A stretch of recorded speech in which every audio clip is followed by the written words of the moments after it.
What's good, Rizzle fam?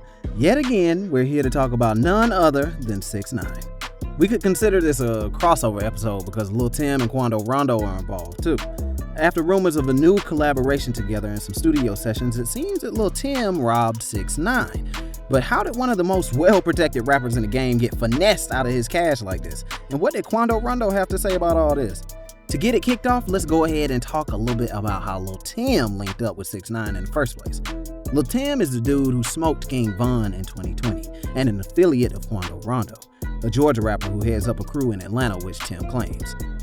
The situation in Georgia that ended King Von's life took place outside a hookah bar late one night in November of 2020, following an altercation.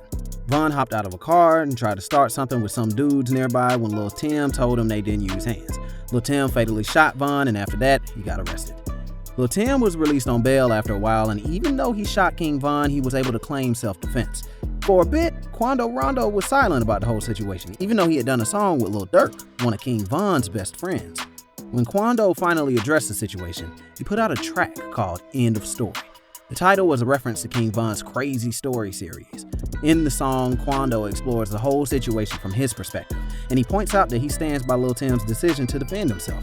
Not only that, but flashing forward in time, his decision to collaborate with 6ix9ine, who frequently clowned on King Von both before and after he passed, isn't a good look. Speaking of, let's talk about how 6ix9ine fits into this whole thing. 6ix9ine has been a long-time hater of Von and pretty much anyone else he can dog on to keep himself relevant. But the thing here is that 6ix9ine and Von have a history that goes well beyond just Von. Von's whole crew has been the target of 6ix9ine's jokes long before Von was even on most people's radar. You see, 6ix9ine took Chief Keef's baby mama to the Gucci store back in the day just to flex. He's picked on Durk. The dude's done it all. 6ix9ine's been trolling Durk non-stop for as long as they've known about each other, and is pretty ruthless too. He even went as far as picking on Durk's dead brother, D-Thing, right after he was shot outside of a Chicago nightclub. 6ix9ine said some awful stuff too, like, time to smoke a new pack? It's like every week. I didn't even finish enjoying smoking, Von, yet y'all dying too fast. We wish we could say that Durk had some absolute heat to come back with, but it's actually the opposite. Durk instead said that he's never going to respond to 6ix9ine again because he's not worth it. Durk also came out at one point claiming that 6ix9ine's label had come to him with an offer of $3 million to keep the beef going. Even if that didn't actually happen, that's a pretty good roast on 6ix9ine trying to keep relevant for Durk to throw out. It really doesn't even matter if 6ix9ine gets press from Durk though, because stans on Twitter are still about to blow up their newsfeed with posts about the dude. One fan tweeted, Lul Tim dropping a song with 6ix9ine is about to be some shit for real for real. That's the thing. While his antics are funny sometimes, things could quickly go bad for 6ix9ine if the wrong people get a hold of him. After 6ix9ine unfollowed everybody on Instagram other than Lul Tim, fans knew that might not be the move. Like when a fan said, when 6ix9ine get caught, they gonna do him dirty. The thing is though, we can only stand by him, watch this man's train wreck. 6ix9ine even went so low as to make fun of King Von after he died on a memorial post featuring a mural of Von that academics posted on Instagram. 6ix9ine said, Lul Tim put that man on a damn wall. He's been on several t-shirts, hats. He's just a diamond chain now. That's pretty low. This man obviously had some serious beef with Von and his whole crew. And now we see the connecting thread between 6ix9ine and Lul Tim. So if they're pretty much on the same side here, how is it that Lul Tim ended up stealing from 6ix9ine? Well, it's simple. Lul Tim and Quando Rondo saw a lick and they thought they had a good chance of hitting that lick, so they did.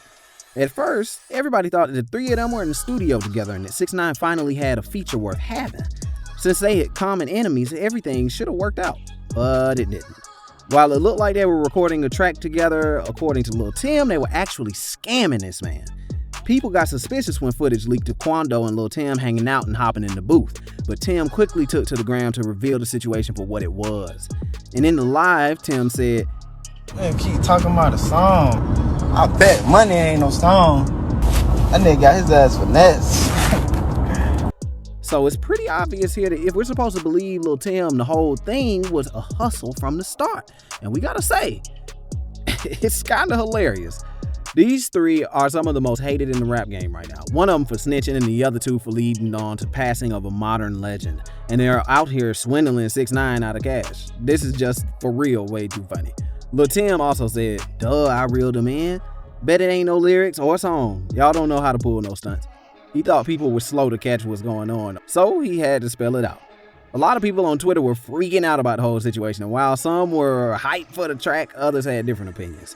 One user said, Lul Tim did a song with 6ix9ine? The rap industry is a joke. Another fan with a different take responded, no, I love the disrespect, LMAO. Now, let's see what Dirt does. At the very least, even if the situation is messed up, it's entertaining. After the video of everyone in the studio together, another photo leaked of some men playing a dice game with 6ix9ine.